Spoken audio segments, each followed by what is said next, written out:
Good morning, everyone, and welcome to the Planning and Stakeholders Relation Committee. At this point, I would like to roll call.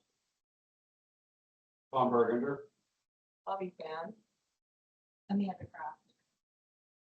Any members that are not a part of this committee, please identify yourself. Lori Mizgorski. Allie Doyle.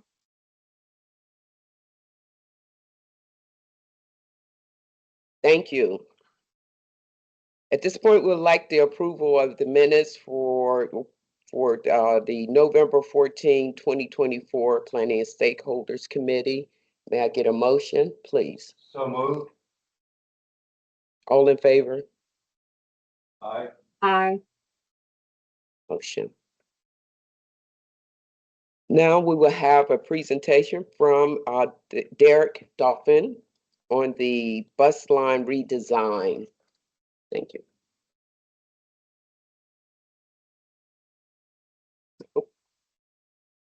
Thank you.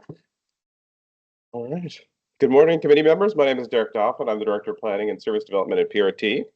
I'm presenting to you today on behalf of our fantastic bus line redesign team. They've just done an amazing amount of engagement right now during some pretty challenging weather conditions. So we definitely want to applaud them and thank them for all their work. They're committed to improving our transit system, and it's really impressive to see what they're able to do. My update today focuses on how we're integrating equity into the project in the current phase of bus line redesign. Everything I'm covering here is actually available in a memo that we published today on the project website. You can find it on a couple different locations, but it's in the documents and links section on the main homepage for the project. Just a little bit of background on this project. I know people are probably pretty familiar with it at this point, but bus line redesign was a top priority in PRT's board adopted long range plan Next Transit, and it follows what a lot of our peer transit agencies have been doing since the pandemic in terms of looking at the entire network and looking at how travel patterns have changed and what we need to update. At a high level, it seeks to update our system to better meet the needs of our riders today, to build on what's working, to fix what's not, and to create a more efficient system. We've had a lot of help from organizations and communities so far, and I want to thank them all for their help. They've definitely improved our approach. They've improved the proposal itself, and if they continue to help us, they'll be able to improve the proposal moving forward.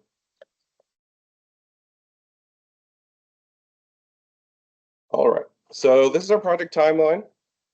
Someone let me know if I need to, there's a bunch of stuff going on in the chat there. Phase one of our project started in 2023 with the first phase of engagement starting that fall. We asked our riders what they wanted us to fix in the current system, but we also conducted an existing conditions analysis to understand what was working and what needed to be improved with our current system. Phase two of the project involved the project team analyzing these comments and studies and conducting a transit market analysis to understand where people are traveling throughout the county, whether they're on transit or on other modes. We also had a series of meetings during this phase with elected officials, stakeholders, and the general public to review and confirm what we heard in that first phase. There was more than 3,000 comments. We wanted to make sure we got it right. Finally, we had a series of focus groups with organizations related to equity, accessibility, major destinations, business needs, and other topics to get additional insights and details. Phase three of the project is the focus of the presentation today, and it centers around the initial draft network proposal, which we call Draft Network 1.0. Phase four will involve us addressing the 10,000 plus comments we've been receiving during this current phase and creating a second draft for public comment that we'll be calling Proposed Draft 2.0. We'll have another round of robust engagement around that draft to make sure we address the comments from the current draft and then use that final round of engagement to finalize the route plan and hopefully bring to you for board action next fall. So during that first phase of engagement in the fall, we did ask people what they wanted us to focus on, and that informed these three project goals: to improve service quality and reliability, to prioritize equitable investment, and to expand connections. Obviously, people will remember a time where we had more funding and were able to connect to them more things, and they wanted to see how many of those connections we could bring back. Today, I'm going to focus on the prioritizing equitable investment. So we're going to dig into the details shortly, but before I do, I just wanted to give a sort of a high-level highlight of the work so far during this phase. So far, we've been engaging all of Allegheny County and are on track to visit all of our equity communities. Weather permitting, these events are being held in person. We've responded to requests for more engagement in this current phase by more than doubling the amount of events that we're doing and adding 6 weeks to the engagement period for this phase. We also developed the project's draft network 1.0 to increase transit connectivity and reduce transfers for equity communities. We'll talk about how we're doing that in subsequent slides, in addition to addressing the needs of the rest of the county as well. We've heard some concerns that only planning for our current budget, which is what the baseline proposal does, our budget itself as a result of past funding cuts could mean that we're not able to fully meet the county's transit needs. We responded to this by including the plus 20% proposal, which shows how we can improve frequencies, provide new routes, and add microtransit zones with more funding. If you look at that, you'll see that we have a price tag for each of those options so that people can understand what it would cost. Okay, so let's dive into the details. First, when we use the word equity, it's not enough just to say equity, right? We have to talk about who we're trying to help. We use PRT's longstanding equity index of mobility and need, which was created in 2016 originally, to identify communities of riders that are the most likely to rely on our system. It's based on research, it's based on transit agency best practices, but it uses demographics and census data. Every census block group gets a score through this system. We then carefully consider the needs of the top 25% highest scoring groups, which we called priority equity communities, when we came to developing the route proposals and our engagement plan. One thing I'll note is it's tempting to want to set demographic-based targets for engagement, but this turns out to be really difficult in practice. There's a lot of reasons for that, but one example is that research has shown that requiring people to answer demographic questions about race and income often results in them participating less and actually losing their voice in a process. So where we ask those questions, and we do ask those questions, we make them optional. And so we don't have that data from every comment that we receive. We certainly don't ask that question in person when we're in public meetings and things like that. So there are some limits to being able to do that.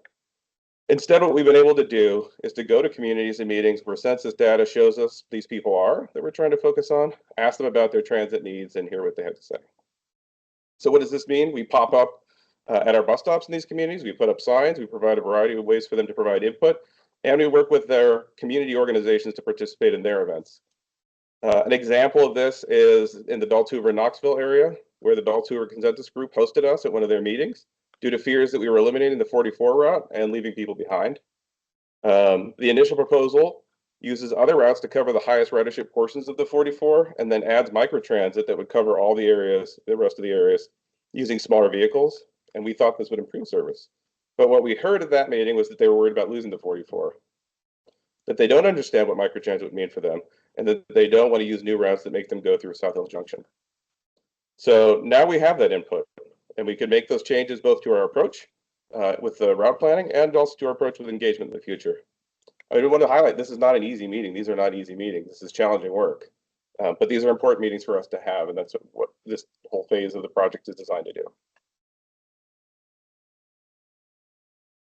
All right, so digging into some of our equity goals around public engagement, you can see on the slide here that one of our goals is to create outreach opportunities that are accessible, meaningful, and equitable. I just talked about an example of one of those, but at a high level, we're on track to have pop-ups and community meetings in all of those priority equity communities that I spoke about on the previous slide.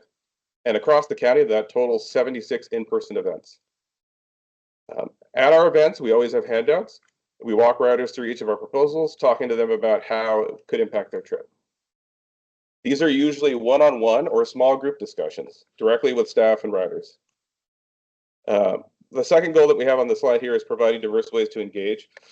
Our website provides the same opportunity to engage as these in-person events that I mentioned. And that is designed so that if you miss us, if you're not able to come to one of our meetings, you can still engage. If people have challenging schedules, they don't have to miss out. The website is interactive, it's translatable, and it's screen readable. We also partnered with a lot of community groups on activities, including Casa San Jose and PHTC on Spanish language events, and we also provide ASL and Spanish interpreters at our own hosted meetings. People can also come into or call our customer service center and use no technology at all to provide input and to learn about the proposals. All of this is layered on top of public meetings we've hosted in various locations and also online. So the next question is, how do we spread word about these events and the project? We use our community partners to help spread the word, for one, but we also use elected officials. We use paid and unpaid media, social media, email newsletters, advertisements throughout the transit system, and we also wrap some buses. So those are what we're using today. The third goal on the slide here is to reassess and adapt the strategy based on community needs and feedback. As I noted before, we had requests for more engagement in this round and with specific communities. And in response to that, we extended the original 3 months to 4.5 months, roughly, and more than doubled the number of events that we're doing. In many cases, these additional events are with community organizations, and they're inviting us to their meetings. We also responded to requests for more information on our website by regularly adding materials and clarifying elements of the proposal. We continue to do through this day.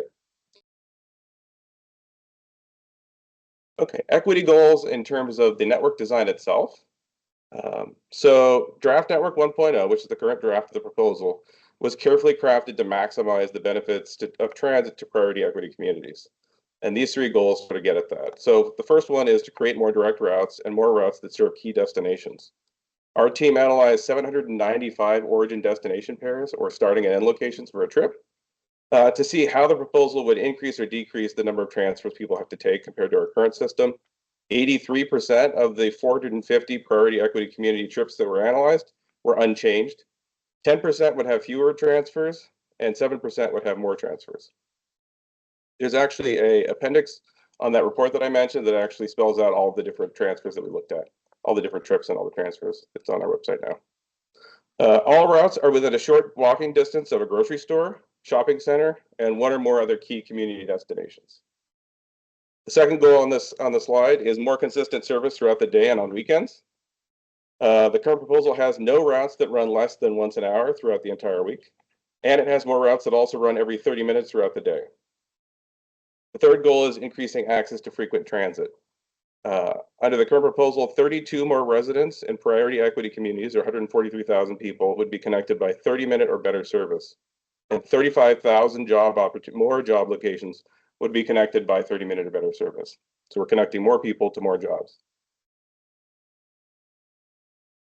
I didn't want to go through all the numbers of the engagement, but I did want to highlight a few here on the slide. And on the map, you can see the locations where we did our pop-ups. It's impossible to read on this screen, but it's also available on our website. And there's an interactive version of this, so you can zoom in. But what you can see on this map are the locations of our pop-ups and other events. They're the dots on the map, and then underlying them are colored areas that are the equity areas. And you can see how they scored in our system by the sort of grading of the color. As noted before, we're on track to have events in all of the priority equity communities. By the end of this engagement period, we've had 76 events across Allegheny County. And as of December 20th, we had around 9,175 comments from all sources. The website alone was viewed almost 200,000 times. So we do know people are finding the materials and providing a lot of comments. The key takeaways here is that we have been many places throughout the county, that we will have been in all of our high equity need areas, and we've received a large number of comments that we can work from to improve the proposal for the next round. And this is projected to be in the spring. So this is my last slide, and I wanted to highlight the nature of the planning process itself, which is intentionally iterative. So as you can see on the screen here, phase one involved us engaging with the public to learn what we needed to fix. Phase two involved us confirming what we heard, again through engagement. And phase three, which we're in now, we use that input to test some ideas and get public input on those ideas that we're testing to make sure that we got it right or to fix things that we got wrong. And then phase four will be us coming back with a refined proposal and getting their input again before we finalize the project or the route plan. It doesn't really end there, though. So I put another bullet in here that we actually continue to engage people through implementation. So as we implement the route proposals, route by route, we'll continue to conduct engagement with the affected communities, for one, to make sure we got it right, because we can still make a change at that point. And then the other thing is that conditions may have changed. It may take us years to get through all these route proposals, and things may have happened. There may be new developments and 1,000 new people living somewhere that wasn't there when we started this project. So we need to be able to catch up to that. And then, and I should also note also that people know what to expect, because we will find that people, even though we had a 2-year planning process, will not know about these changes until we get to that stage. And then a key point before I wrap up is that the planning process requires that we listen to people, and then we have to go back and we have to work on things and improve things in response to those comments. And then we bring those out and we listen again. But at the end of it, we do need to eventually move forward and make changes so we can actually improve the transit system for people. That's really where this all lands and where it actually makes a difference. All right. So thank you again for your time and your support on this important project. Are there any questions? Yeah, thank you so much for the invitation, and it's great to see, you know, a lot of the proposals, the extension of the and seeking to reduce the transfers in the new proposal. I have one, well, I have maybe two questions. One is, you know, if there's also ridership projection in your stage of analysis. And the other is in understanding the microtransit role in the current proposal and the +20 proposal. Sure. In terms of ridership projection, we don't have that in this phase. What we do have is that analysis that I showed of who would have access to transit. So whether they ride transit, you know, takes a number of other assumptions that we don't have at this phase. And then the second question was around microtransit and the role of it this project. This project does not hinge on microtransit. In fact, if you look at how we've tried to carefully word it, but again, people don't necessarily pick up on that, is that we wouldn't remove any routes until we'd stood up the microtransit service. So we're very careful about microtransit. It is a service that we've had in the past in many respects with the STVs, the gold buses, and people do remember fondly that service. So so for people that remember that, they're kind of happy to hear that coming back, but other people are concerned about it. And so we do need to work out a lot of the details for that. And in terms of the +20% proposal, we have a number of microtransit zones that are grant funded already, and those are included in the baseline proposal. And then we have a number of microtransit zones that we think would work for those communities that are not funded currently. So that's where you see sort of a big change from like 4 to maybe 9 other microtransit zones, but other kind of funding would need to be found to be able to fund those. Oh, and Catherine wants to pop in. Good morning, board members. Hope and everyone who's joining us online. I hope you're warm. I hope your heat is working. Two things on microtransit. First, I want to start off that we have existing agreements with ATU, our largest bargaining unit, that this will be operated by ATU. So it'll be an in-house service. So I want to make sure we start off with that. Second, when we have the conversations on microtransit, obviously, you know, there's a sense of, ooh, it's Uber, ooh, it's Lyft. It's not. When you, I'm looking, Charles Reeves out there making sure that our service is running in Pittsburgh. This is the only way we can get into some of our neighborhoods. So for instance, we hear consistently from senior centers. Philip can give me a laundry list of places that we would love to get to, but a 40-foot bus can't get through some of our streets. It can't make the turns, or maybe a building is there and we can't get through the drive. Microtransit actually gives us the opportunity to get back into some of the neighborhoods that we just can't get to. So by default, this configuration of our buses has disenfranchised folks who need to take service, and not just because you're a grandma going home with groceries, it's anybody. So that is another consideration that's a little different for us. That, hey, wow, we can get these smaller vehicles that can get out there, and then what's the best way to maximize that as an option? So an additional tool. So just want to stress that it will be in-house labor. And it'll, just like everything looks different, you know, in any city, microtransit in Pittsburgh is going to look a little more how we get you from A to B than chasing ridership. Again, we're not, you know, a sprawling city with land use that makes it hard to get to people. It's, you know, we can get to you, but there's a grotto and a rope bridge in the meantime. And how do we help you out with that? Thank you for letting me have that.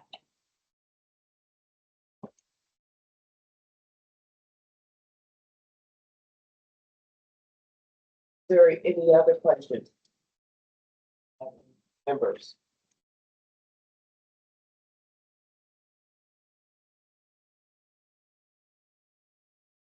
Okay. All right. Thank you.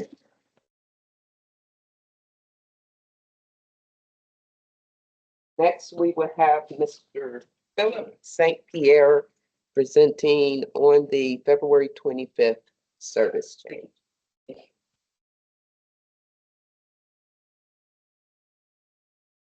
All right, good morning, committee members. I am Philip St. Pierre. I'm the Director of Transit Scheduling here at PRT. I'm going to give you a brief update on the February 23rd, 2025 service changes.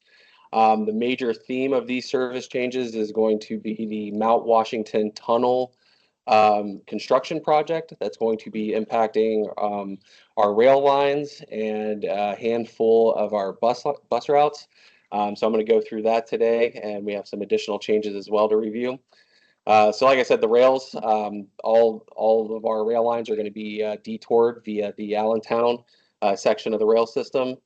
To begin the bus routes, the route 39, 40, 41, 44, and the 51L on weekdays will be impacted by the Mount Washington Tunnel closure and will be operating via either Allentown and the Wabash Tunnel. The 51L will detour only through Allentown in both directions, so we'll go more into depth of each of these. I have maps available for each of these changes. The 74 and the 89, we have a minor routing change in the East Liberty area. In the inbound direction, the inbound trips will utilize the Highland, Baum, and Beatty routing. The Route 93 has a minor routing change in the outbound direction using Alger Street in the Greenfield area. And the Y1 is another route that's going to be impacted by the Mount Washington Tunnel detour via Allentown and the Wabash Tunnel.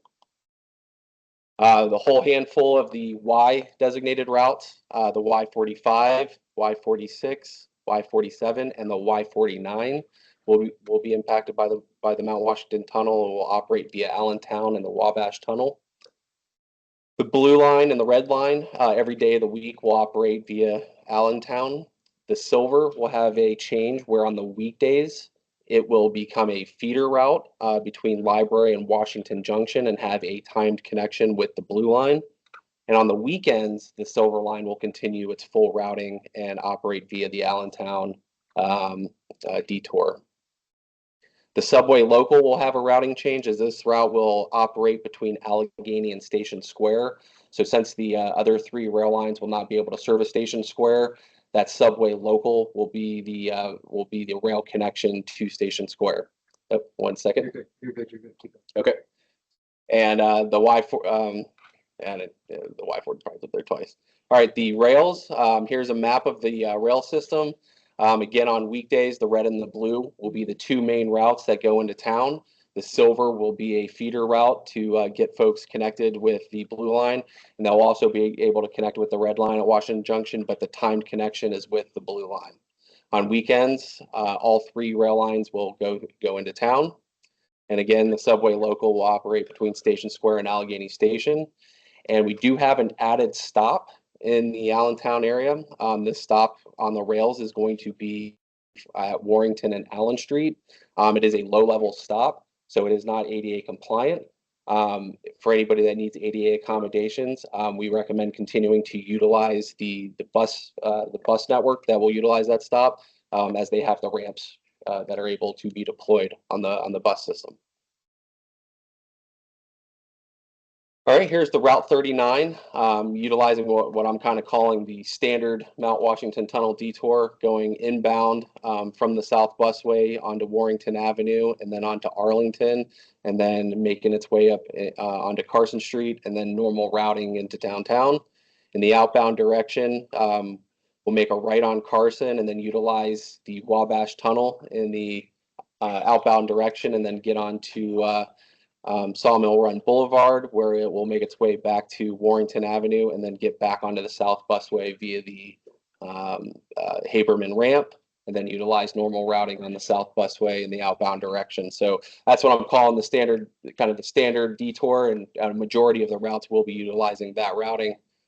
The Route 40 is a little bit different due to its nature and where it goes.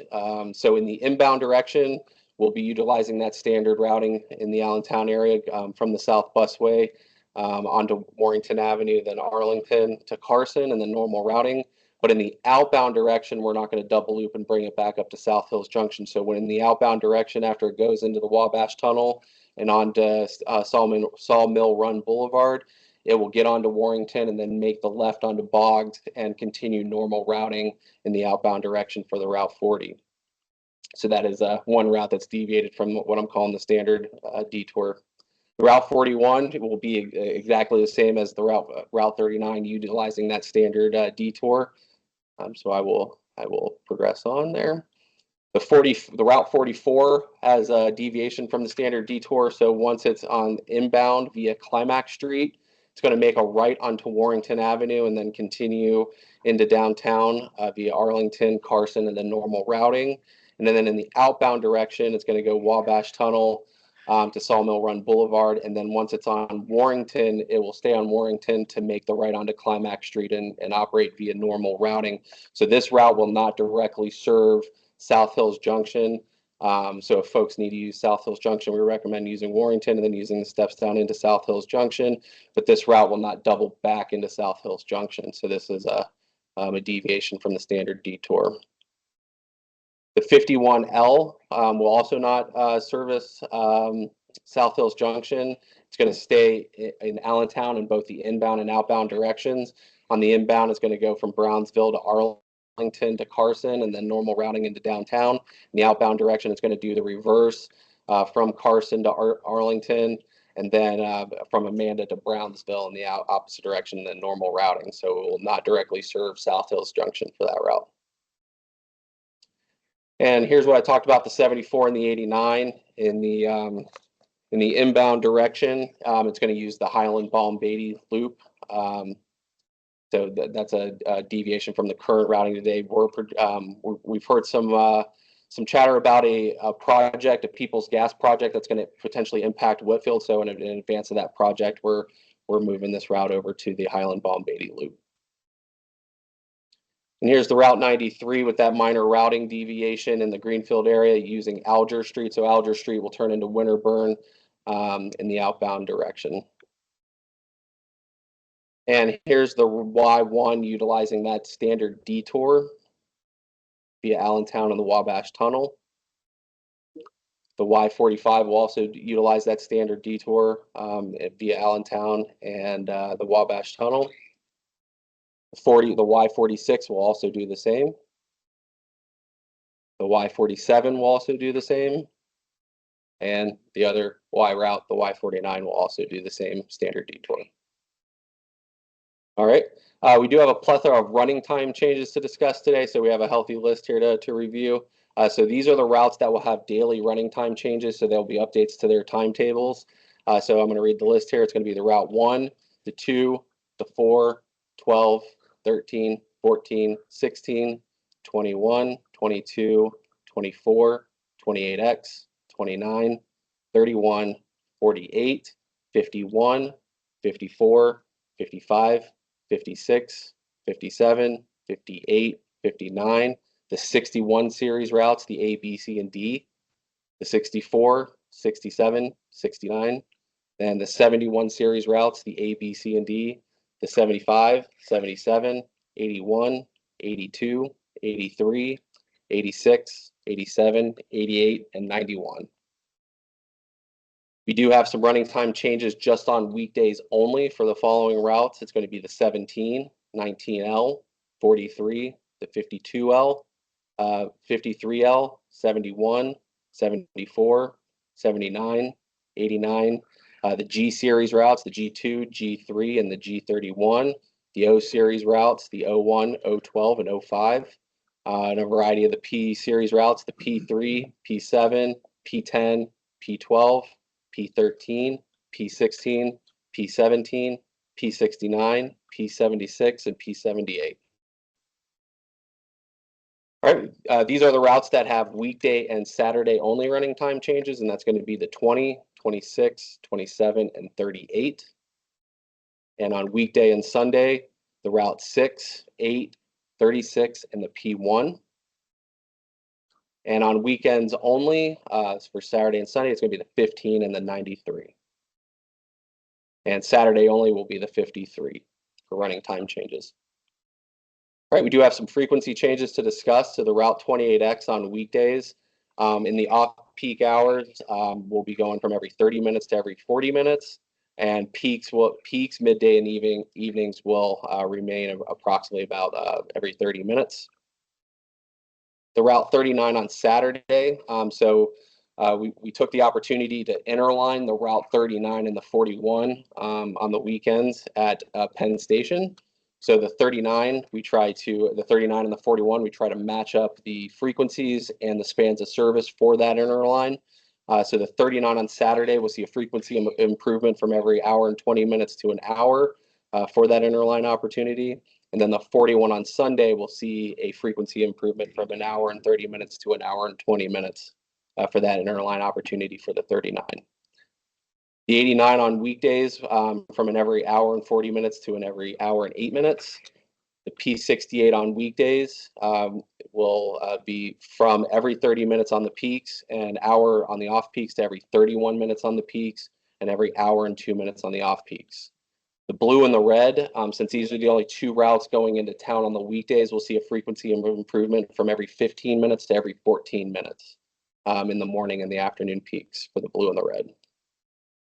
Do have some variant changes to discuss. The Route 67 on weekdays, the very early morning trips will begin in Point Breeze. And then on Saturdays, the Route 75, the final outbound trip will terminate in Morningside instead of East Liberty, at East Liberty Station. The P12 on weekdays, we're replacing the variants that utilize Penn Avenue. They'll be replaced with the existing variants that use the South and Rebecca Avenues in Wilkinsburg. P78, currently we have some trips that terminate at the Harmer Park and Ride, and those trips are being replaced that terminate at Alpha and Freeport adjacent to the McDonald's in the Harmer area. And some span of service changes, as I discussed with that interline opportunity between the 39 and the 41 on Saturday and Sunday. The 39 span of service will be increased from about 9 a.m. to 7 p.m. to 7 a.m. to 11 p.m.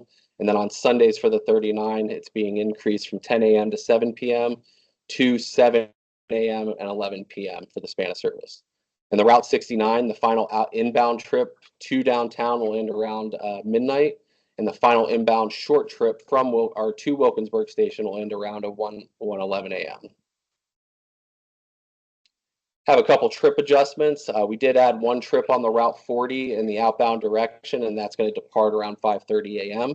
And the P78 on weekdays, one outbound trip has been added and will depart at 6:43 a.m. Sorry. That concludes my presentation for today, and I can answer any questions that you may have at this time. And Catherine would like to make some. Or just one thing, and thank you, Philip. Thank you again for everyone's attention. Just a reminder that we are hired up. So excellent work. Thank you from our HR team and from our training group. So as we continue to expand with the workforce we have, Philip's team will continue to be presenting runtime improvements, schedule adjustments. A lot of the things where you see headway sliding by a minute or two are to accommodate runtime changes. And the end result is making the schedule that somebody expects match what they're actually seeing. And so we will be investing as we're surviving all these detours and going through bus line redesign. So busy year from service planning, but as much as possible reinvesting in runtime improvements so our operators can catch their breath and then deliver the reliable service that folks expect and should be able to get. And then also being able to look at headway improvements and looking at span of service improvements to start reinvesting back in our network. So it's not a huge thing, but it's what gets added in by each schedule change. So we should be able to roll out continued improvements to the networks we have as we're talking about the network that we'd like to get to. And that's my interruption. So thank you, scheduling team. Thank you. And again, I'll put it in question. Sorry, this. Go ahead. Yeah, any questions I can answer.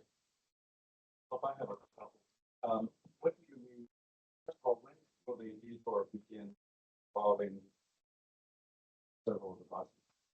That's going to begin with the service change that begins on February 23rd, and it will last until we do the October service change in this year. So it's going to be a lengthy detour. So from February 23rd start date, all the way until our October service change, and that date's still to be determined, but it will be within October.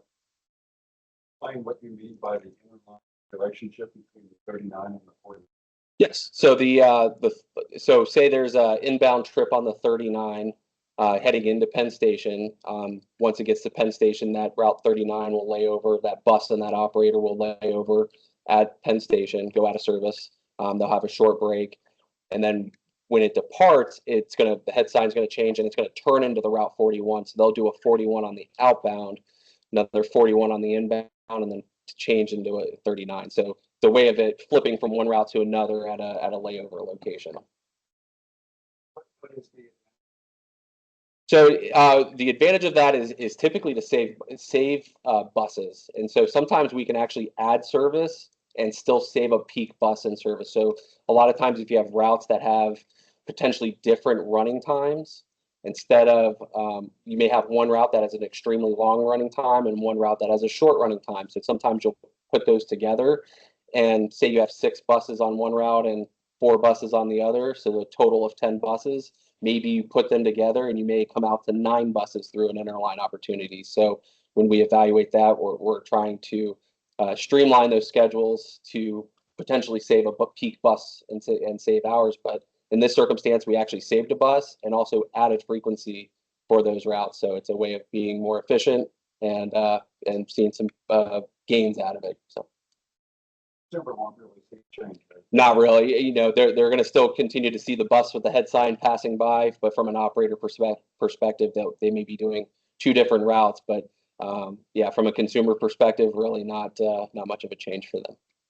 This detour slightly longer run time. Correct. So on the inbound direction, the average running time, I think it's about 7 additional minutes. So it is additional travel time going on the inbound. So customers will have to adjust to that, and that's been built into the schedule. If they're using the Wabash Tunnel, I think the average running time was about 6 minutes, just because it's more of a dedicated thoroughfare than going through Allentown. So there's a little bit of a travel time difference. So inbound and outbound combined, it's roughly around a 13 minutes of additional travel time when you combine the inbound and outbound direction, but it's roughly about 7 minutes in one direction. Yes, we did.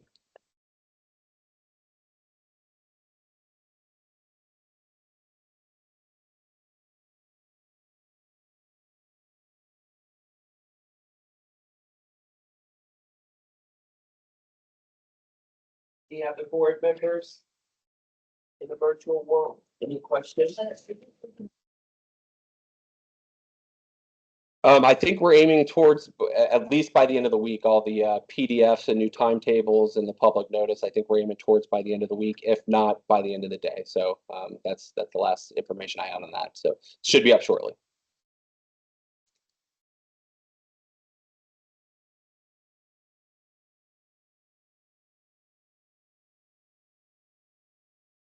I have one more question. Yes, So, go. yeah, you have a sense of the ridership. As well, like, since there's multiple projects ongoing, with these changes slated to take place in February, I'm wondering, if riders have still adjusted, to the recent changes that happened. I know there was a period of time when there was some overlap between. I don't have a definitive answer on that today. We can go back and take a look and see if we can come up with some projections. I mean, obviously, anybody that's currently riding those routes will be impacted.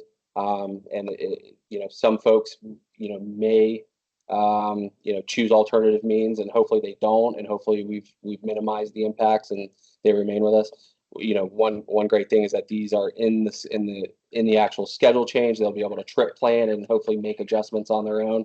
So hopefully ridership impacts will be very minimal as far as losing ridership, but hopefully with the information available, they'll continue to ride and adjust to the new schedule and try to cope with it like we all will have to, whoever rides those routes. So.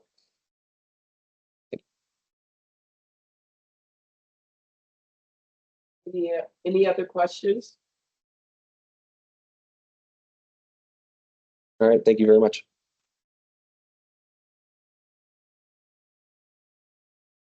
Good morning and welcome to the January 23rd meeting of the Finance Committee. First up, we have roll call. May all committee members name themselves.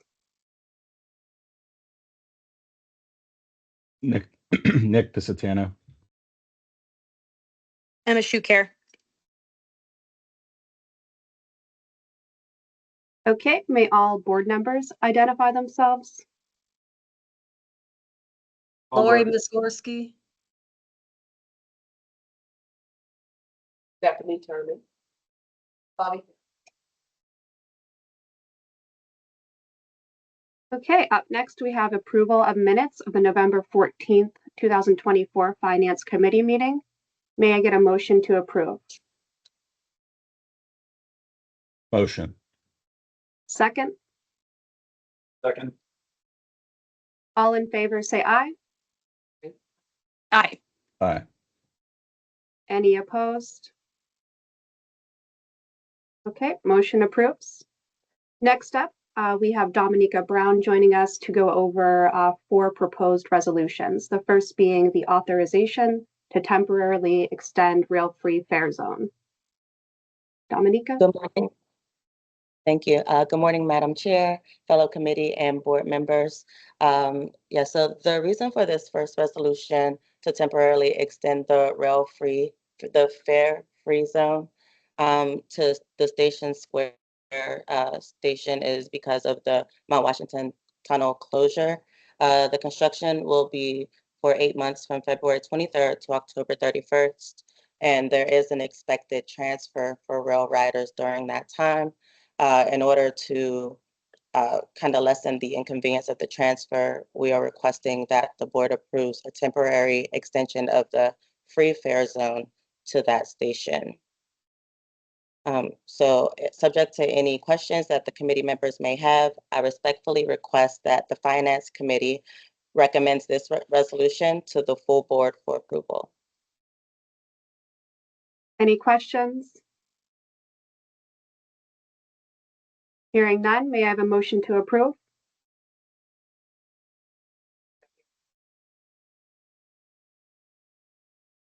Thank you very much. All in favor, say aye. Aye. Aye. Aye. Any opposed? Okay, motion approved to carry it to the full board. Alrighty, so the second resolution is an authorization to extend and amend an agreement with First Data Merchant Services to provide merchant bank card services to our automated fare collection system. The agreement started in February of 2017. It contained 5 option years, in addition to 5 base years to be exercised at PRT's sole discretion. As of now, we have exercised 3 option years, and this resolution will authorize PRT to exercise the 4th and 5th option years, which would increase the not to exceed amount to $5,473,749.88 and extend the agreement until January 30th, 2027. Subject to any questions that committee members may have, I respectfully request that the Finance Committee recommend this resolution to the full board for approval. Any questions? Hearing none, may I have a motion to approve? So moved. Motion. All right, I'll take that as a second. All in favor, say aye. Aye. Aye. Aye. Any opposed? Motion carries. Okay, thank you. So this third resolution is to authorize and adopt an amendment fiscal year 2025 operating budget. So in May of 2024, a budget of $539,266,568 was approved. Since the initial adoption of that budget, there have been several developments. PRT has experienced unanticipated additional revenue, as well as clarification on some of the expense assumptions that we've made at that time. So this proposed amendment would allow PRT to amend the current budget to $542,360,621. So subject to any questions, let me go to the next slide, sorry. So this slide has a bit more detail of what the changes are for the budget. total operating expense is increasing by about $3 million. Operating income still remains the same, while total operating assistance is increased by $21 million. That increase is primarily due to the additional $11 million that we were awarded from the state for state operating funding after the initial budget was passed. Also, the associated local match. There were $10 million in additional capitalizations, additional CRISA funds that we were able to expend in this calendar year that we didn't fully expend in the previous, fiscal year. And our deferred revenue that we were planning on using to balance the budget has decreased from 78 million to about $50 million for the year.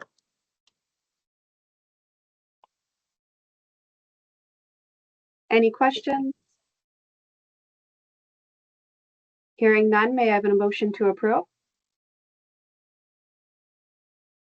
Motion. Second, Second. all in favor, say aye. Aye. Any opposed? Motion carries. Thank you.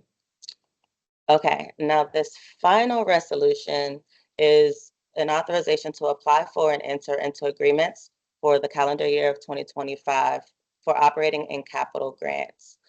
Every year we come to the committee and the board to request for this authorization because it allows the finance team and other designated employees to regularly go after grants. Sometimes there's a short turnaround for those application periods, so we're able to identify the grants, prepare and submit and enter into grant agreements with this authorization. So subject to any questions that committee members may have, I respectfully request that the Finance Committee recommend this resolution to the full board for approval. Any questions from committee members or board members? Hearing none, may I have a motion to approve? Motion. Second, Second. all in favor, say aye. Aye. Aye. Any opposed? Motion carries. Up next, Dominica Brown will review the financial statement. All right, thank you. Okay, so this first slide is a review of the trends of monthly passenger revenues. We did see an increase around September, but the revenues are about closer to where we would expect them to be, a little below for November and December.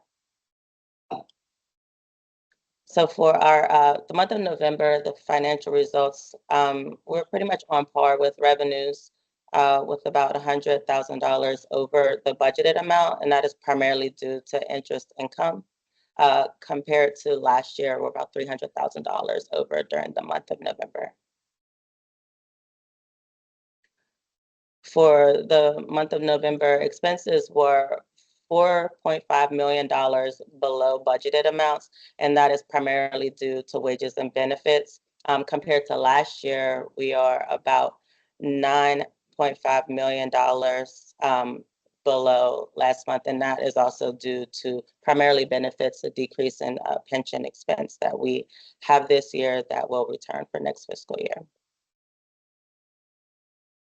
Subsidies for the month of November were about $800,000 higher than budgeted. That is primarily due to the increase in state operating assistance.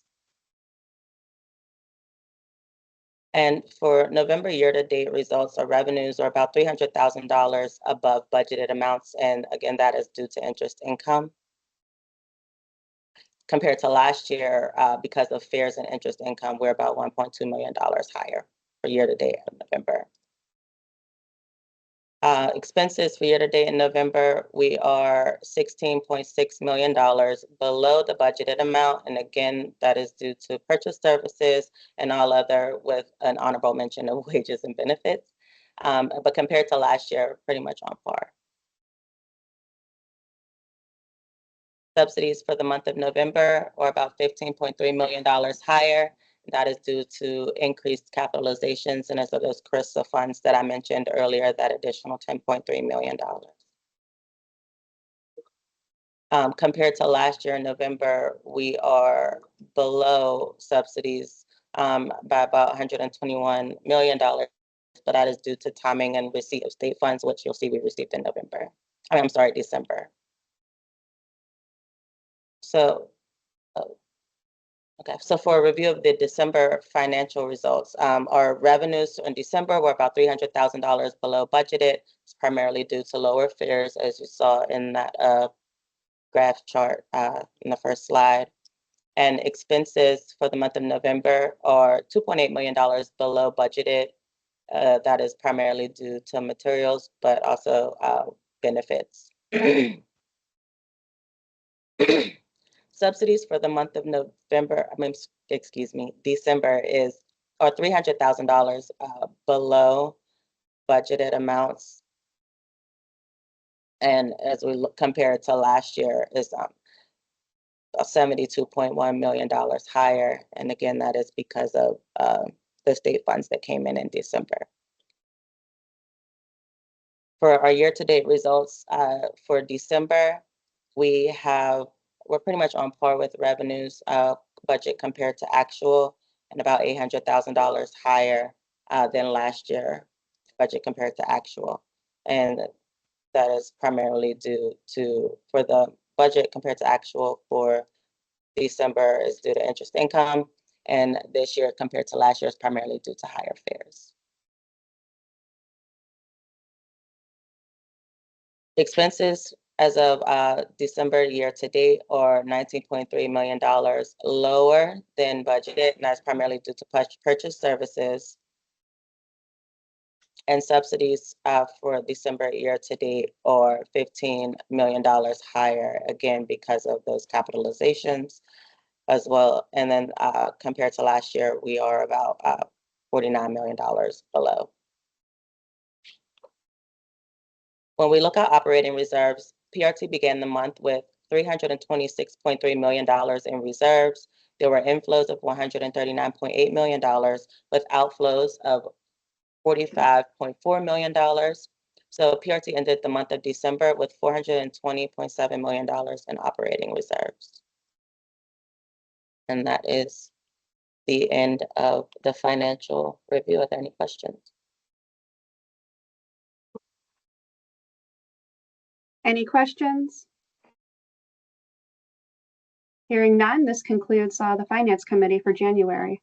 Thank you. Thank you.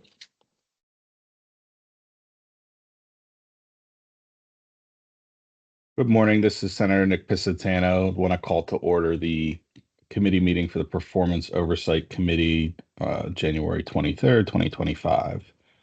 First item on our agenda is roll call. Could members of the committee identify themselves?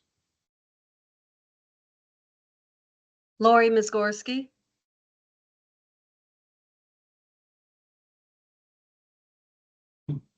Other members of the board, please identify yourself. Tom Bergen. Tom Berger and Bobby Fan are in the room. Allie Doyle. Emma Schuker.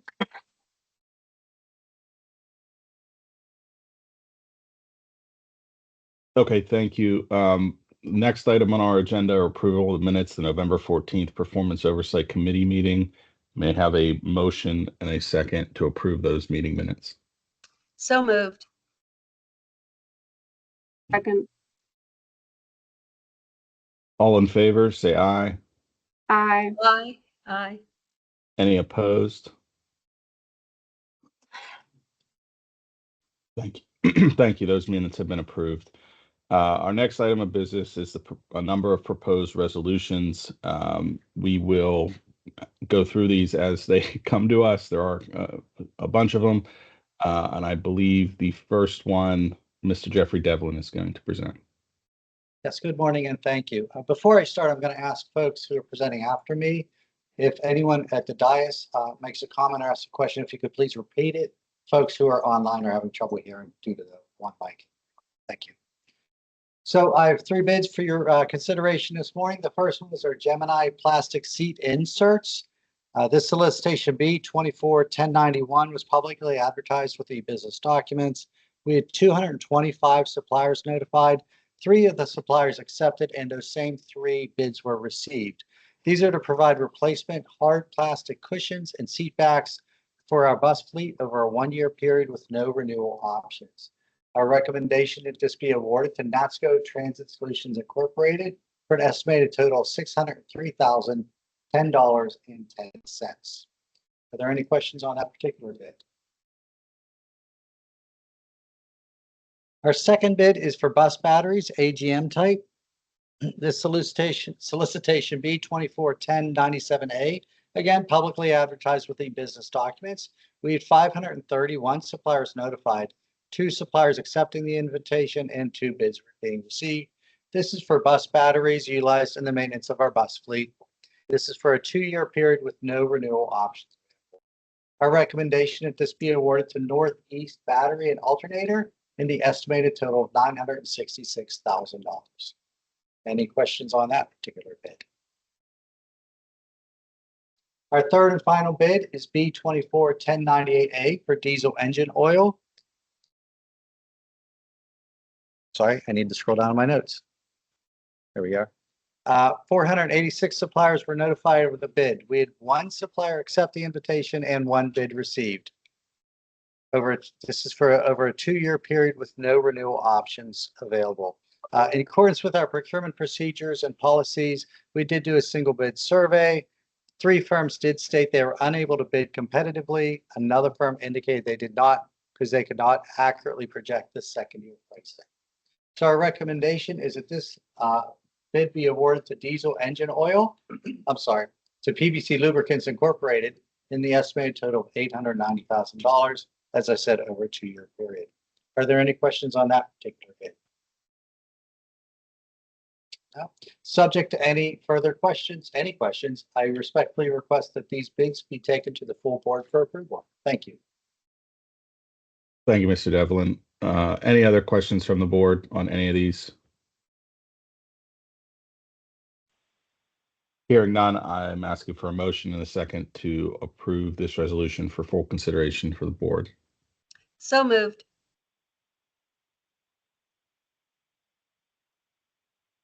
I will second the.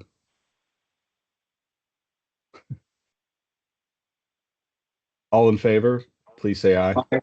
Aye. Aye. Aye. Any opposed? Thank you.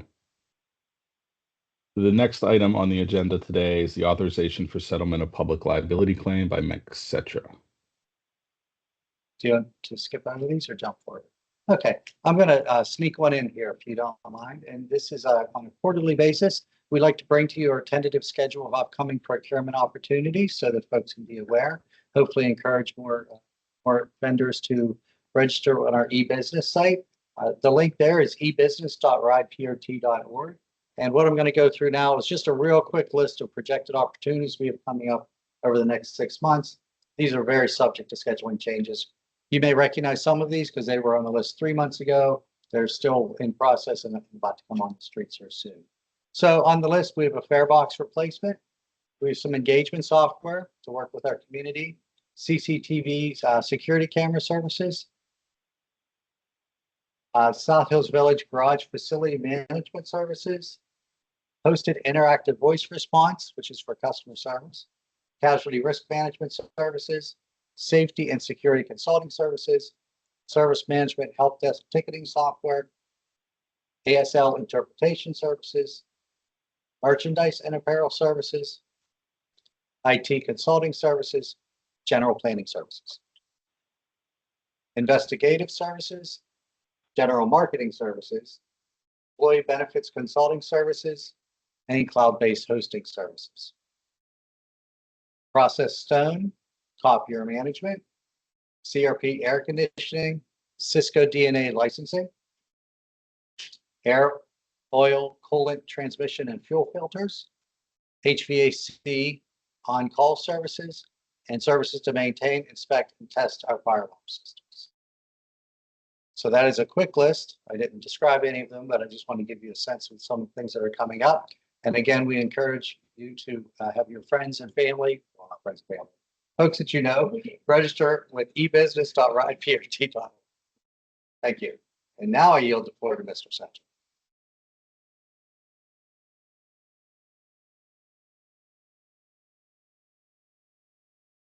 Thank you, Jeffrey. Oh, wait, no mic today. I'll try to be loud. Good morning, committee, Chair Piscatano, other committee members, board members, and all of our other participants this morning. This first resolution I have for your consideration would authorize PRT to settle a public liability claim. An accident involving a PRT bus and a pedestrian occurred on November 22nd, 2022 at approximately 6:30 p.m. at the intersection of Churchill Street and South Braddock Avenue in Swissville. And Thula Hans, who was crossing at the intersection when she was struck by the middle rear area of the driver's side of a PRT bus as it was attempting to make a turn at the intersection. Ms. Hans suffered alleged physical injuries as a result of the accident, and her legal counsel submitted a personal injury claim and filed a lawsuit against PRT seeking monetary recovery. Following good faith negotiations at a recent mediation, the parties have agreed, subject to approval by PRT's board, to fully and finally settle the matter with no admission of guilt or liability by PRT for the total settlement amount of $125,000. Subject to any member questions, I would respectfully request that the committee recommend this resolution authorizing PRT to settle this claim and a release form approved by PRT's legal counsel to the full board for approval.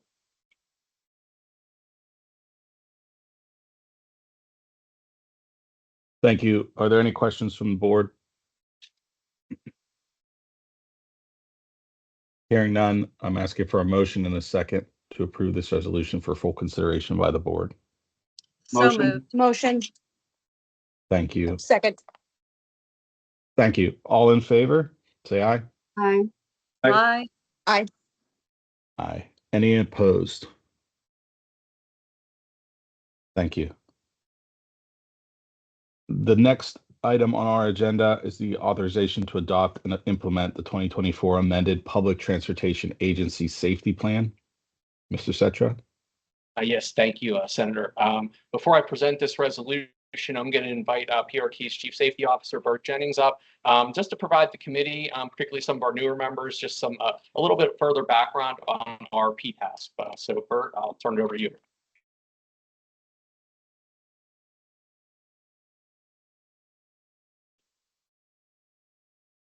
Thank you, Mike, and good morning, board committee members, the entire board, Catherine, and everyone in attendance. It's nice to see you all here today, and I'm glad to say warmer air is here, and it's going to get a little better. So thank you. On this Public Transportation Agency Safety Plan, we've had a PTASP, as we call it now, for this will be the 5th year. Prior to PTASP, it was called the System Safety Program Plan. Back about 10 years ago, the federal government and Congress came out with several new rules, acts of Congress called MAP 21, Moving Ahead for Progress in the 21st Century.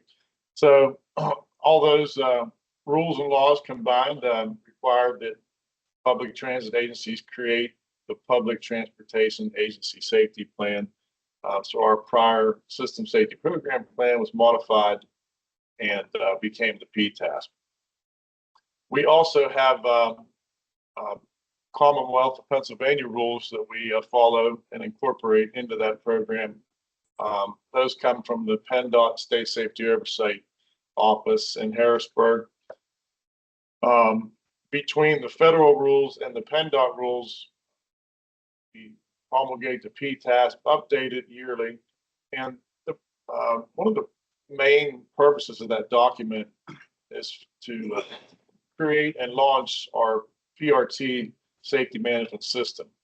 And that's the prescribed method that transit agencies must use now to carry out their safety programs. Next slide, please. Go ahead.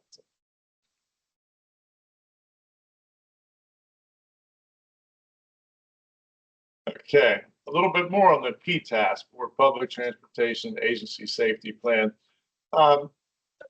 Within there, we have the Safety Management System, or SMS, and that is made up of 4 components. So a little bit more on those components. Policy is the overarching documents that PRT has that state what we are going after within that program and how it should be carried out. Catherine actually signs the safety policy statement, and that just gives that overarching view of the system we use. Safety assurance, that is related to audits and inspections and observations. So the safety department, the internal audit department, and others, including safety, we do things to see how we are performing. Out of those performance ratings that come out of those audits, we plug those into a safety risk management system.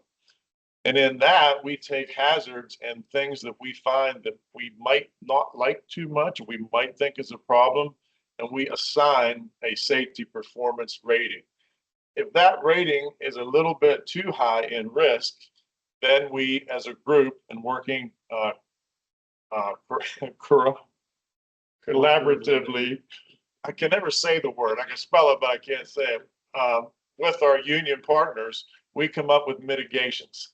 So the safety department works very closely with operations management, operations maintenance management, and ATU to come up with mitigations. And then we put those mitigations into a plan and try to improve the safety rating on that particular item. Safety promotion, that relates to safety messaging and training. So training is the only way we have that we can sort of give someone experience to start a job and do well with it. A good training program. Messaging could be anything you see about the authority that relates to safety and is trying to encourage people to do better with safety. So those are the four components. And we do have some key changes in this 2024 PTAPs that we put together. New safety performance measures. FTA has added additional safety performance measures. There is a longer list of those now, and we have to pick a target for each of those measures. The Executive Safety Committee dispute resolution process. So on that Executive Safety Committee, there are 8 members and 6 advisors. The membership, those 8 are made up of 4 management and 4 ATU persons. If we have a dispute amongst those 8 that we can't come to an agreement on, then we have a new process now required by the federal government to resolve that dispute. And that was inserted into the PTASP. Risk-based inspection program, a new program from FTA and PennDOT. We had to insert language into the PTASP related to that.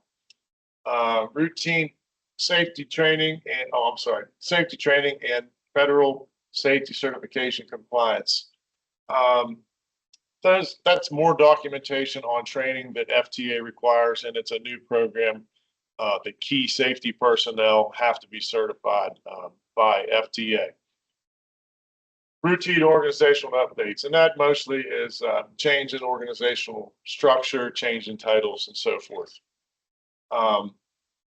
So the resolution put together by Mr. Cetra, I'll let him speak to that. Are there any questions from me? I'd be glad to answer any questions you have on the PTASP. Thank you very much. Mike, thank you. Thank you, Bert. So again, I'll be brief here. The 2024 updated PTASP was provided to members and is included as Exhibit A to the resolution this morning. And the resolution would authorize the formal adoption of it, which is a legally required step before we can formally implement it. So subject to any questions members may have, we would respectfully request that the committee recommend this resolution authorizing PRT to officially update its PTASP based on the 2024 updates made to the full board for approval. Thank you. Any questions from the board members? A very quick question. You know, this is not necessarily related to the past, but just related to the bus fire that took place. If there's a explanation, you know, how that took place. Yes, I'd member, probably rather direct that to Dawn. yeah, I'll let Dawn, you want to, member Fan, just for those online, member Fan was inquiring if there was any update on the cause of the recent bus fire. So I'm going to turn it over to our Chief Maintenance Officer, Don Ravetti, to respond to that. Thank you.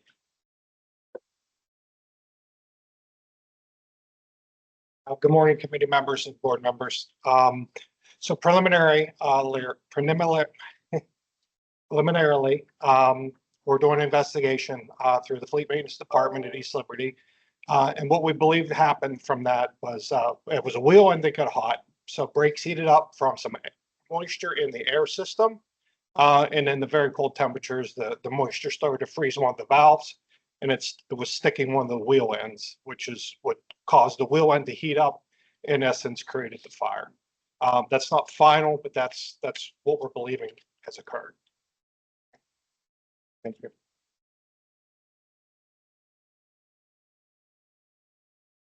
Any other questions from the board? Hearing none, may I have a motion and a second to approve this resolution for full consideration by the board next week? So moved. Second. Thank you. All in favor, say aye. Aye. Aye. Any opposed? Thank you. Motion passes. Thank you.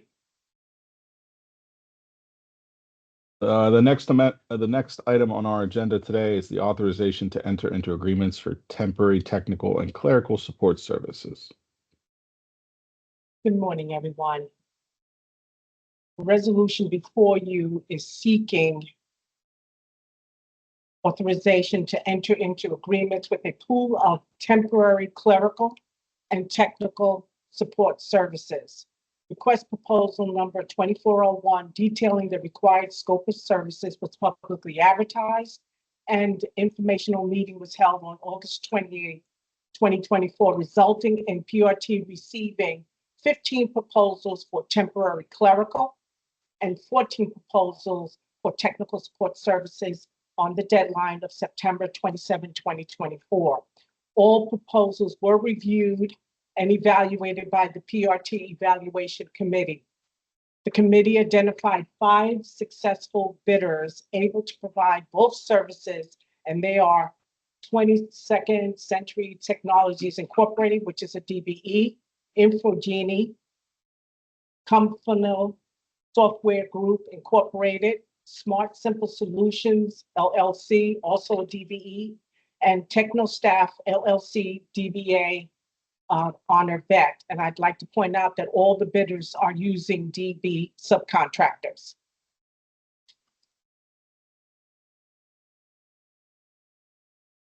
The agreements with these providers will be for 3 years, with option years to extend the term up to 2 additional 1-year periods at the sole discretion of PRT, with a not to exceed amount of $1 million. I respectfully request that you approve this resolution and advance it to the full board, unless there are any questions. Thank you. Are there any questions from the board members? Hearing none, may I have a motion and a second to approve this resolution for full consideration by the board?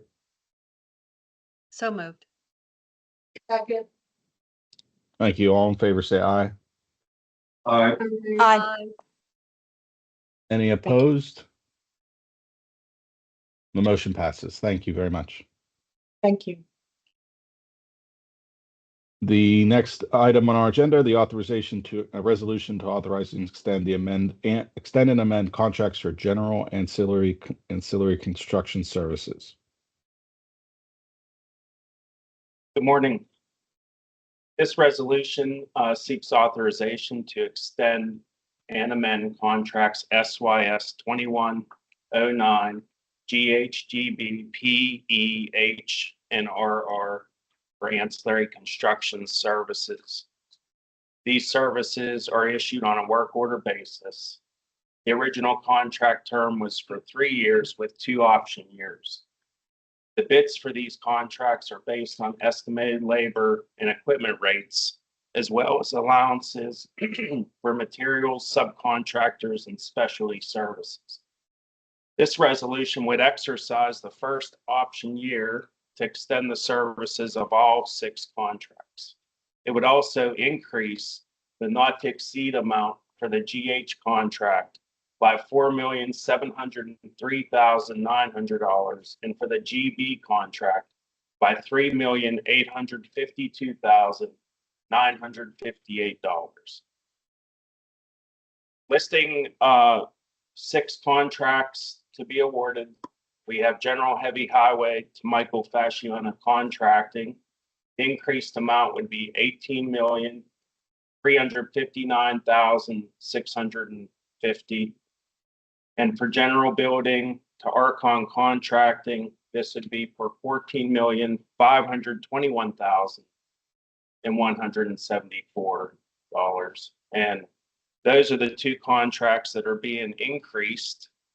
We also list here the contractors and the values of the contractors that are receiving a 1-year extension. Their contract values remain as they currently are.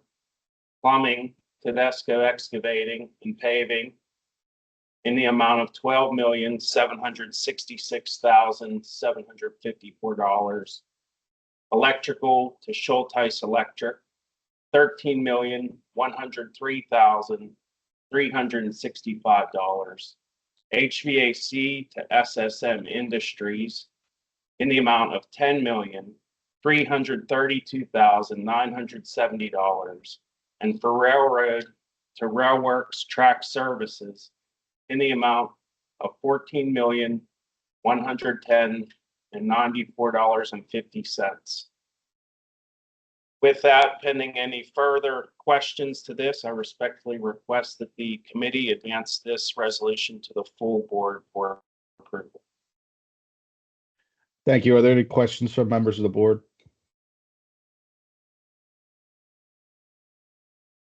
Hearing none, may I have a motion and a second to approve this resolution? So moved.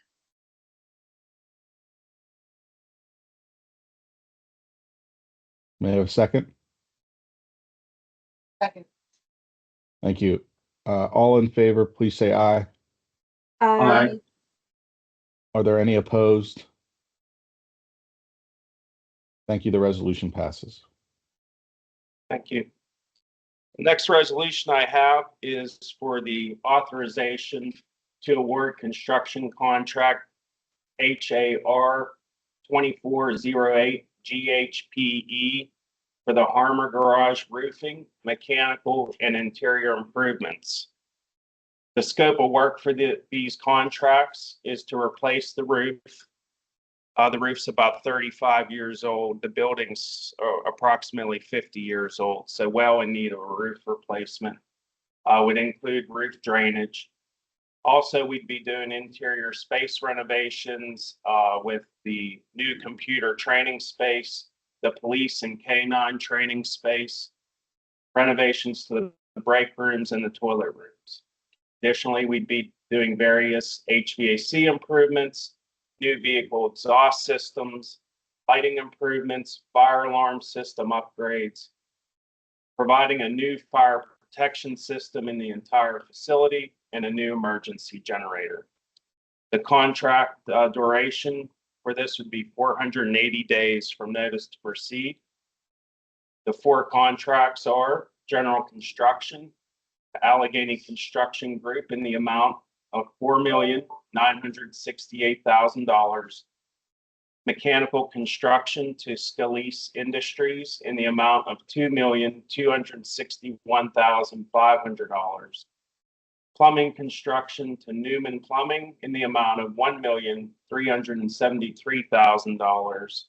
And lastly, electrical construction to Merit Electrical Group in the amount of $1,276,000.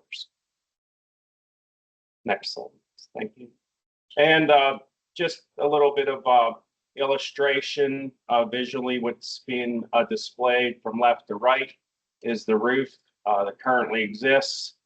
In the middle is the existing toilet rooms, and then on the right is the existing office spaces. All of these would be renovated. and brought up to a state of the repair level that is needed for that building.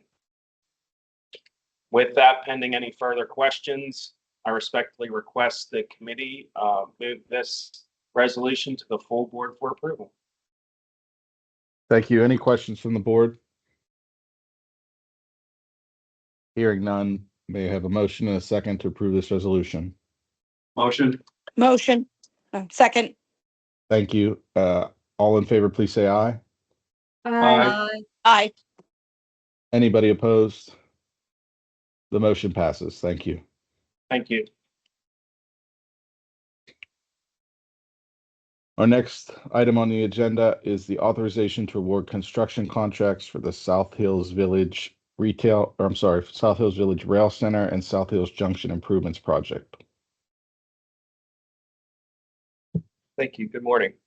This resolution seeks authorization to award construction contract SYS 2402 GHP&E rebid for South Hills Village Rail Center and South Hills Junction Building Number 5 improvements.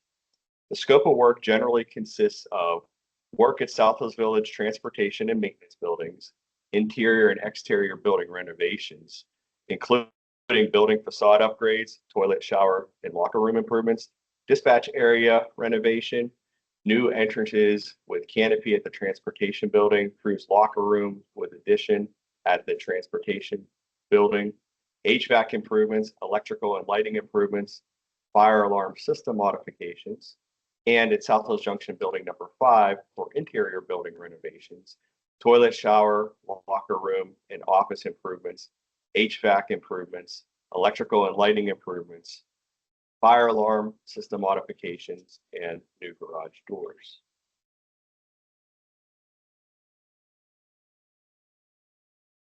So for illustration purposes, on the left-hand side is a picture of the existing transportation building, also known as our Operations Control Center. And on the right-hand side is a rendering of the transportation building after completion of the outside exterior improvements. The project duration is 365 calendar days from notice to proceed. For general construction, the low responsive bidder is Waller Corporation with a bid of $4,229,300. For mechanical construction, the low responsive bidder is Quality Mechanical Services LLC with a bid of $571,000. For plumbing construction, the low responsive bidder is Wheels Mechanical Contracting and Supplier Incorporated with a bid of $780,000. For electrical construction, the low responsive bid is Sargent Electric Company with a bid of $422,238. Pending any questions, I respectfully request the committee to move the resolution to the full board for consideration. Thank you. Are there any questions from the board? Hearing none, may I have a motion and a second? So moved. Second. Thank you. All in favor, please say aye. Aye. Anyone opposed? Thank you. The motion passes. The next item on our agenda, authorization to award construction contracts for facilities HVAC improvements project. Thank you. So this next resolution seeks authorization to award construction contract SYS 2407 GH&E for facilities HVAC improvements. The scope of work generally consists of HVAC equipment, ductwork, and control systems for South Hills Village OCC and cash handling buildings, South Hills Junction Building Number 1, and Collier and West Mifflin garages. The scope includes roof, building, and site modifications in support of the HVAC improvements, new electrical systems in support of the HVAC improvements, overhead hoist at South Hills Junction Building Number 1, lighting fixtures at South Hills Village Cash Handling Building, and an new emergency generator at the South Hills Junction Building Number 1. On the right-hand side of the slide is a picture for illustration purposes of 2 boiler systems, which are heating equipment that will be replaced as part of this project.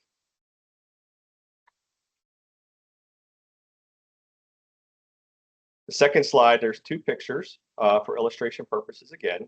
On the left-hand side is a rooftop unit for heating and ventilation at South Hills Junction. And on the right-hand side is an example of our tailpipe exhaust ventilation equipment, which attaches to the exhaust of the buses to help exhaust the bus exhaust out of the building safely. The project duration is 365 calendar days from notice to proceed.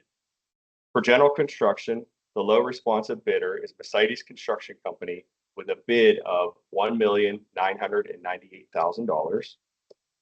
For mechanical construction, the low responsive bid is Scalise Industries Corporation with a bid of $4,980,000. For electrical construction, the low responsive bid is Allegheny City Electric Incorporated with a bid of $1,297,000. Pending any questions, I respectfully request the committee move the resolution to the full board for consideration. Thank you. Are there any questions from the board? Hearing none, may I have a motion and a second? So moved. Second. Thank you. All in favor, please say aye. Aye. Any opposed? Thank you. The resolution passes. I'm sorry, the motion passes. Our final resolution for today is the authorization to award construction contract for the generator replacement project. Thank you. So this final resolution for today seeks authorization to award construction contract SYS 2409E generator replacement project. The scope of work generally consists of emergency diesel generator replacement, electrical equipment replacement, in support of the diesel generator replacement, and conduit and cable replacement. For illustration purposes, on the right hand of the slide is a picture of an emergency generator. The project duration is 730 calendar days from notice to proceed. The low responsive bidder is Merit Electric Group Incorporated with a bid of $2,644,000.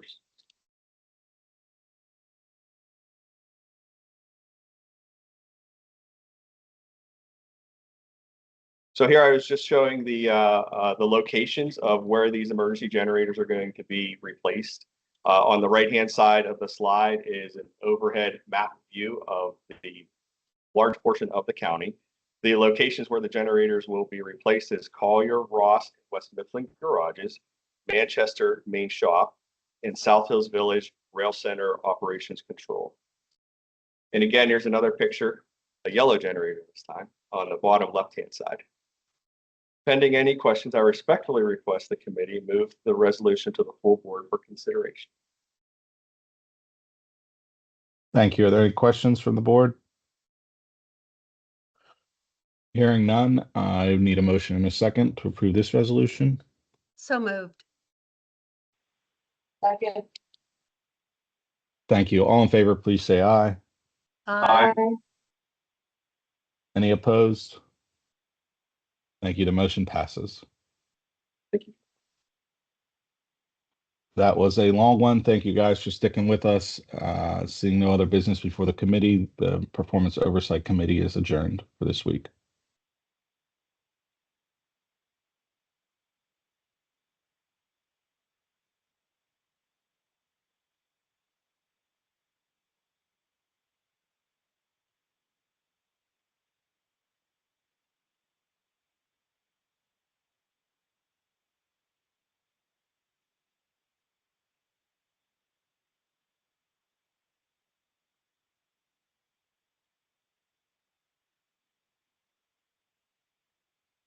Senator Brewster, are you still with us?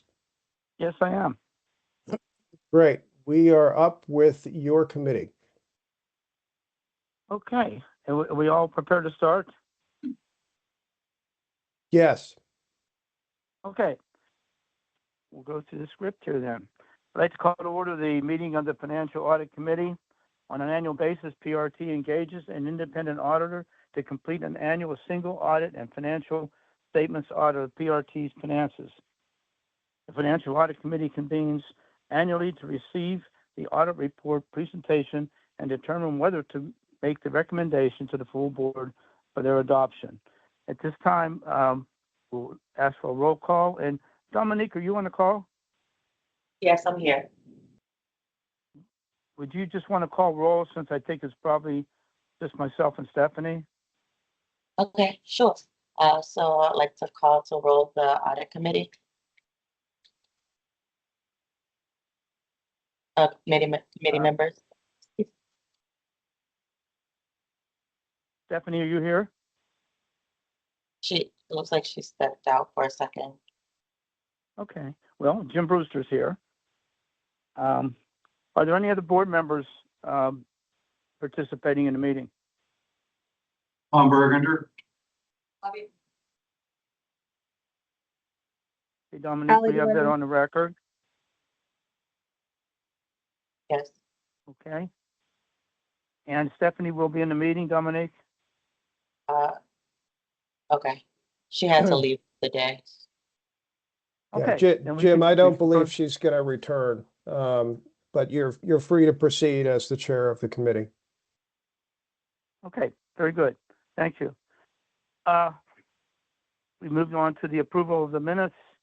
The committee last met on January 18th, 2024. I'd like to request a motion for approval of the minutes from that meeting. Do I have a motion at this time?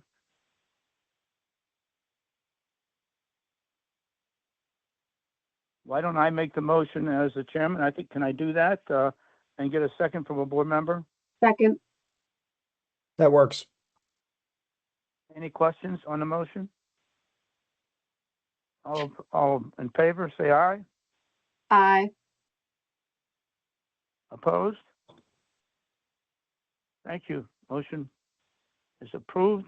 We're going to go on now to the presentation. We have with us today representatives from Mayor Duzel, PRT's independent auditor, and I invite their representatives to begin their presentation at this time.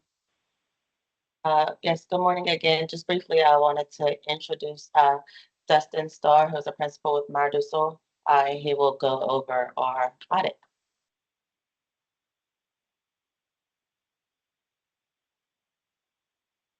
Thank you. So we're going to start our presentation off with our agenda. We have some required communications, go over some fiscal highlights for 2024, and then touch on some up and coming changes to accounting policies that will need to be adopted in future years. So our reports issued, we issue the audited financial statements, including the single audit, due to the amount of federal awards that are received by PRT.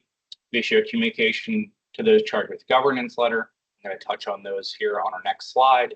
A management letter, supplemental schedules that are required by PennDOT. We also do some agreed upon procedures for the National Transit Database, and then separately issued the pension plan financial statements for ATU, IBEW, non-rep, and that information is also encompassed in the overall audited financial statements, and then separately issued by plan as well. So our responsibility as the independent auditors is to design and perform our audit procedures on a test basis, as well as evaluating the estimates and overall accounting policies that are implemented by management. We consider internal controls in order to determine our audit procedures. However, the purpose of our audit is not to express an opinion on the effectiveness of internal control.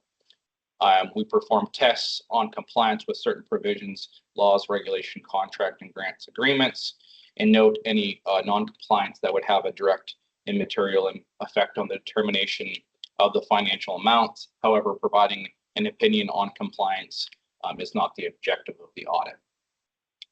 We did perform an audit under uniform guidance, including examination on a test basis, PRT's compliance with the requirements that could have a direct and material effect on its federal major program. However, we do not express an opinion on the effectiveness of internal controls, however, on the overall compliance of those major programs. We did not provide an audit opinion on the RSI schedule. So this is required supplementary information that includes management's discussion analysis that is prepared by the management team, and the analysis of the additional pension and OPEB schedules that are found the back of the financial statements. There is some supplementary information that includes the schedule of expenditures of federal awards. We do provide an in relation to opinion on that information, noting that all the amounts found within that schedule does agree in relation to the financial statements themselves. Significant estimates found within the financial statements include the net pension liability and the OPEB liability, so that includes other post-employment benefits. They are fluctuating around the 400 million apiece, and then claims and settlements of approximately 9 million. The net pension liability and the OPEB liability is actuarially determined, where the claims and settlements is estimated and compared to overall historical claims and is managed by in-house. Audit results. All the records requested by Mardisel were freely available for our inspection. We would like to acknowledge full cooperation extended to us by all levels of personnel throughout the course of the audit. And we had no material audit adjustments in the results of our audit procedures. We also issued, there's a slide missing here. We did issue independent audit reports with unmodified opinions on each pension plan, as well as the overall financial statements.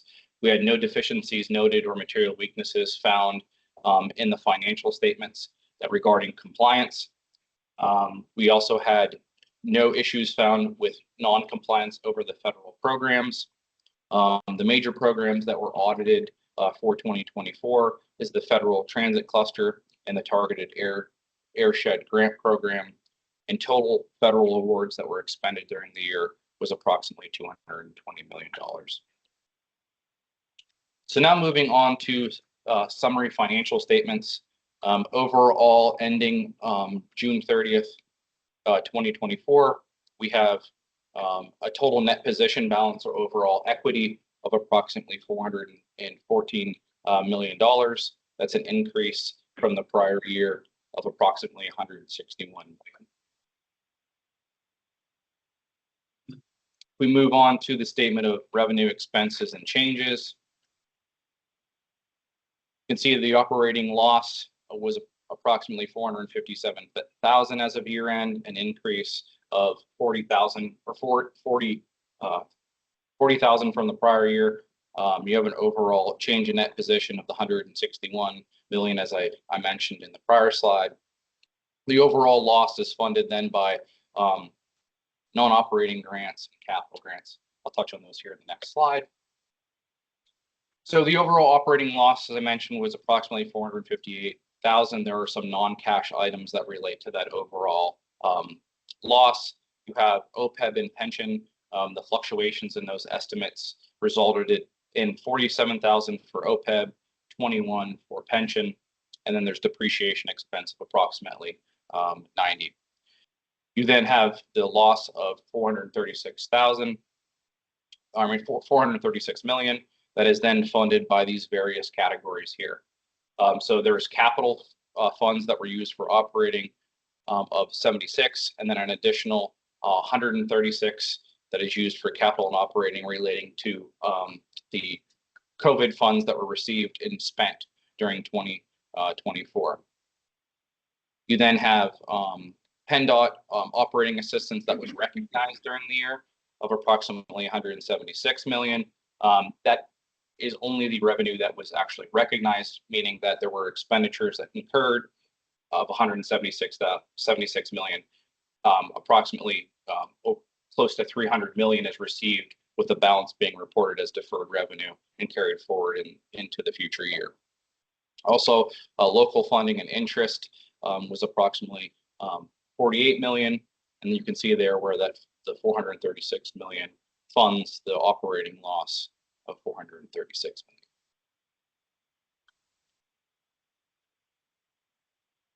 As I mentioned, any funding received from PennDOT that didn't meet expenditures is reported as a deferred revenue. You can see for the last 2 years that number has significantly increased. That's because there was an influx of federal funding that was allowed to be used for operating purposes due to the various COVID stimulus acts. And as that money is used, you'll move then on to using the PennDOT operating assistance for operating. As of year end, total deferred revenue was approximately 465 million, with 411 of that of prior operating assistance used that is deferred into a future period.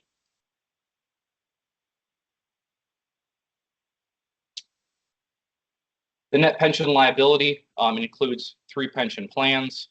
The ATU plan, approximately 325 million, IBEW, approximately 6, and non-rep 26 million as of year end. These liabilities significantly change based off of how well the markets are doing and the investments that are held in trust to pay those liabilities. And this slide depicts how much that would change even with a small 1% increase. The actuaries determine that liability with a smooth rate of return of approximately 7.25%. If that would decrease 1%, the liability would go up significantly. And if that overall rate of return would decrease by 1% or increase by 1%, the overall liability would significantly decrease because the overall investments that are being held would offset the liability.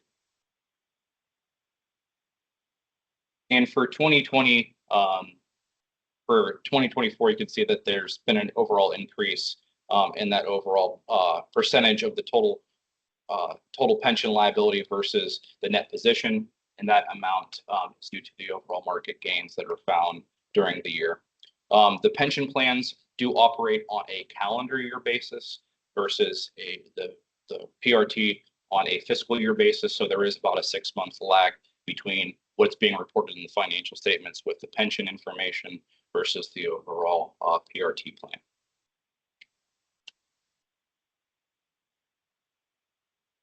OPEB liability broken down by the 3 plans as well here: 402 million approximately for ATU, 9 for IBEW, and 22 million for non-rep.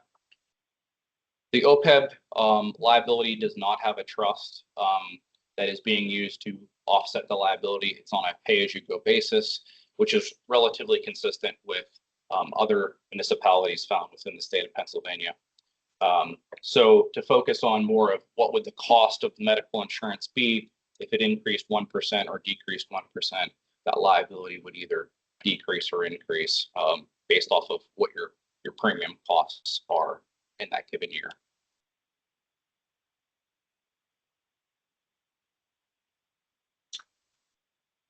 So then moving on to up and coming changes, there are some accounting standards that are coming down the pike that will have some impact on the financial statements. One being the financial reporting model improvements. The slide that I've shown about how you fund your overall operating loss and how the financial statements are somewhat hard to read. This particular guidance is going to be very effective for transit authorities in specific, where operating versus non-operating and overall funding that's being used versus fair revenue is going to be recategorized and make it a little bit easier to follow. I see this as a major improvement over your financial reporting model to come for 2025. Compensated absences is also a new change with how compensated absences are calculated and what meets that criteria. We'll be sure to work with management on anything that would cause material changes to the financial statements for 2025. That being said, our contact information is here. Any questions, comments on the presentation?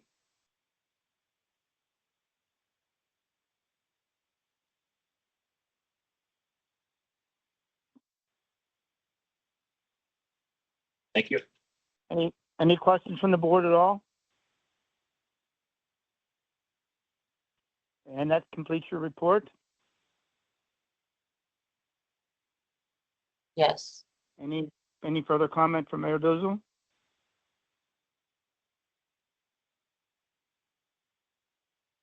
Everyone's quiet. That's a good sound, I guess. I Okay. Dominica, do you want to present the resolution? Yes, the final resolution that I have for today is a resolution that would authorize PRT's acceptance, the board's acceptance of the fiscal year 2024 independent auditors report. As Dustin mentioned, the auditor's opinion is that the financial statements are presented fairly in all material respects. And given that this resolution will authorize PRT to accept the 2024 audit report and further authorizes the chair of PRT's board and chair of the financial audit committee to formally sign and accept the report on behalf of all PRT. So subject to any questions that committee members may have, I respectfully request the audit committee to recommend this resolution to the full board for approval. Okay. Before we take that vote, I want to thank Mayor Duzel for another very clear and succinct summary of our condition.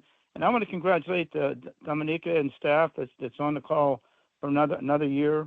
These are difficult times, and the audit verifies the efforts put in from our director all the way down through the board. So at this time, I will make a motion to accept the report, and I'll ask for a second.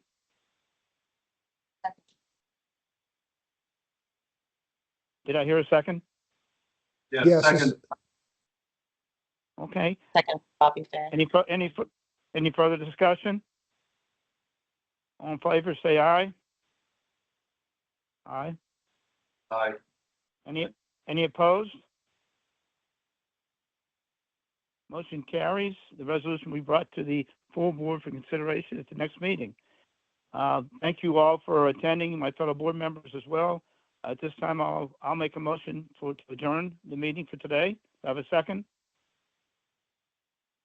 Second. I hear a second. All in favor? Aye. Aye. Okay, thank you all very much. Good job.